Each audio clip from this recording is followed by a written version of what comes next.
Arizona State is Arizona State's biggest threat to not repeat as Big 12 champions. Arizona State is the favorite to win the Big 12 again, but who is the biggest threat to dethrone the reigning Big 12 champions? It's Erik Ruby, Anthony Totri here for PHNX Sun Devils. All trending mini pod here. Hit that like button, hit that subscribe button. If you're listening on audio, I love you. Please hit that 5-star review as well. It goes a long way in helping the show grow. Totri, we spent a lot of time talking about it, but Arizona State, rightfully so, favored to win the Big 12, atop of a lot of people's Big 12 power rankings, but never as easy as it seems with these types of things. Who is the first team that comes to mind when I say the biggest threat to dethrone the reigning champs? I think there's a few different answers. I feel like my immediate answer is Arizona State. Arizona State is Arizona State's biggest threat to not repeat as Big 12 champions. But I think in terms of the sake of the argument, I would probably say a team like Texas Tech. This is a team that I think, similar to Arizona State, added a lot of pieces from the transfer portal this past cycle. And when I say similar to Arizona State, the Sun Devils obviously didn't do that this past transfer cycle or even really the cycle before. But getting back to how Arizona State built that championship caliber team this past season, a lot of it was the transfer portal, not just the second year, but the first year as well, right? We know Texas Tech spent a lot of money on their roster. A lot of money. This season. I think, if I'm not mistaken, potentially the most money of any team in the Big 12 on their roster in the transfer portal. So I think this is a team obviously returning their starting quarterback from last year. I like their coaching staff. I think in terms of the offense in general, it's a high-flying offense, right? An aerial attack. It's something that Texas Tech has kind of always been known for. We're going to spread you out and we're going to air it out. The big question for this team last year was defense, right? So they got some pieces in the portal. I mean, they reportedly $10 million investment in NIL. That's they got the number 2 overall transfer class in the portal. Yeah. I mean, in the country, not just the Big 12, in the country. That is the all in of all in. Now they're trying to get double-digit wins for the first time since Mike Leach was their head coach back in the late 2000s. R.I.P. to a GOAT. R.I.P. to a GOAT. I think Texas Tech is clearly, when it comes to on-paper talent, one of the names you have to mention when it comes to threats to Arizona State. But, and this is ironic because of how much success Arizona State had last season with a lot of transfer players, you never know how they're going to mish and mash and get all together. And if they're actually going to put together a comprehensive product, maybe they're good, maybe they're not great, maybe they're better than expected, right? Maybe they turn into a powerhouse top 10 team. I think a lot is on the table with Texas Tech specifically. What about the reigning Big 12 runner-ups in Iowa State?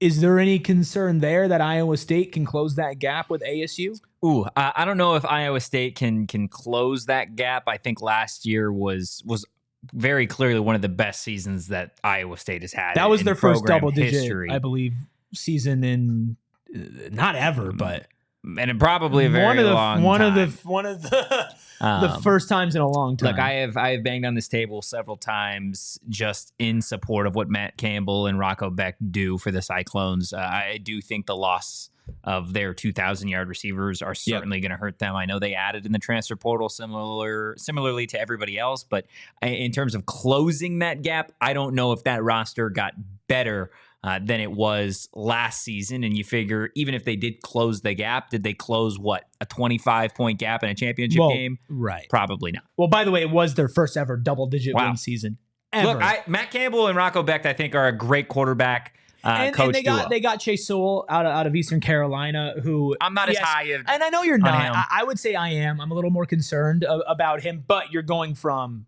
2 1,000-yard wide receivers to NFL player wide receivers. Now, with Iowa State, too, one of the big things that you notice when they played Arizona State is the size just wasn't there with Iowa State. I don't think that they've really solved that in spades this offseason as well, but they're still widely considered a top 3, top 4 team in the Big 12. And if Rocco Beck establishes himself as the best quarterback in the Big 12, which I wouldn't go with right now, but I think it is on the table with the type of talent. It'd be wildly impressive if it would be impressive, but I do think it's on the table with a guy like Rocco Beck. I wouldn't put money on it, but it's a possibility. I think that's the only way that Iowa State is able to edge out Arizona State in the regular season. Now, if these two meet in a Big 12 championships, even if Iowa State has a better regular season record, I'm still rolling with Arizona State. But what about a little bit deeper down, like a Kansas State in Avery Johnson, or even a BYU, which BYU is a team that a lot of these way too early top 25s, they have BYU either right next to or in front of Arizona State. Yeah, and I think a lot of that was maybe prior to the recent situation going on with their quarterback and Jake Retzloff, which to my knowledge still doesn't really have any leaning like solutions going forward. But I do really, really like BYU's coach in Kalani Sitake. I think he's building something there as a football team that is certainly worth keeping an eye on over the next several years. I mean, you saw what BYU was able to accomplish last season, but I don't think BYU is going to be able to close that gap. Kansas State's an interesting one. I haven't ever been too high on Kansas State. I wasn't really high on them going into last year.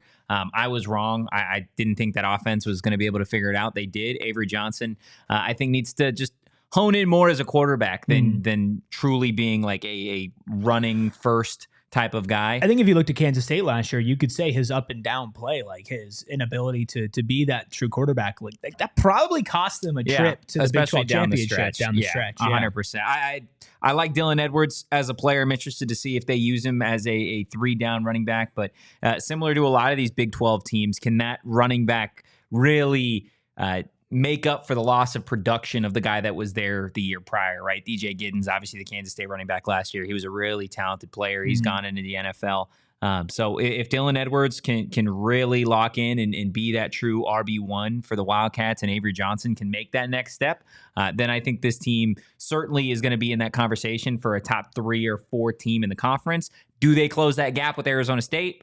I don't know if Avery Johnson is as good as Sam Leavitt, which is, for me, I think kind of the bar of like, can this other quarterback's potential, is his ceiling where Sam Leavitt's ceiling is? Sure. If it's not, then it's going to be pretty tough in my eyes to go out there and really dethrone a team in Arizona State that's got potentially 2 first-round picks playing offense. Any other dark horses out there? I know Baylor, Utah, maybe even TCU get thrown out. Anybody else that I wouldn't say you're worried about, but is on your radar as threats to be near the top of the Big 12?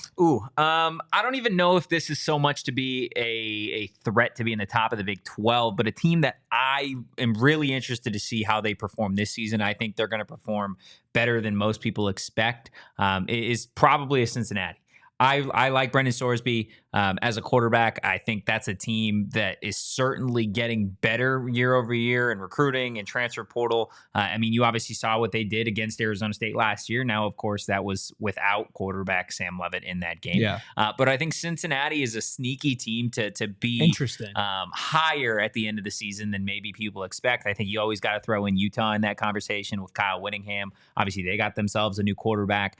So I think there are a couple of sneaky teams that you can maybe be like, okay, maybe those are top 6, top 5 teams in the conference. But I just don't know if there are many teams outside of Arizona State, maybe a Baylor, maybe a Texas Tech, that truly have all of the weapons to compete at the level that we expect Arizona State to do that in 2025. Let us know what you think. Are we missing a team? Are we missing a player that will threaten Arizona State's shot and going back-to-back in the Big 12? Sound off in the comments below. If you're on YouTube, hit that like button. If you're listening on audio, 5-star reviews, like I say, always go a long way in growing the show. We'll keep it covered with live Arizona State coverage at 1 o'clock Monday through Friday, the latest with the football team, basketball team, every other sport in between, recruits, and everything looking towards the future. We have you covered on PHNX Sun Devils. If you're new to PHNX Sports, hit that subscribe button. We got all sorts of Arizona sports and local coverage right here for you on one channel. We will talk to you all at 1 p.m. Monday through Friday, and of course with more trending mini pods in the future.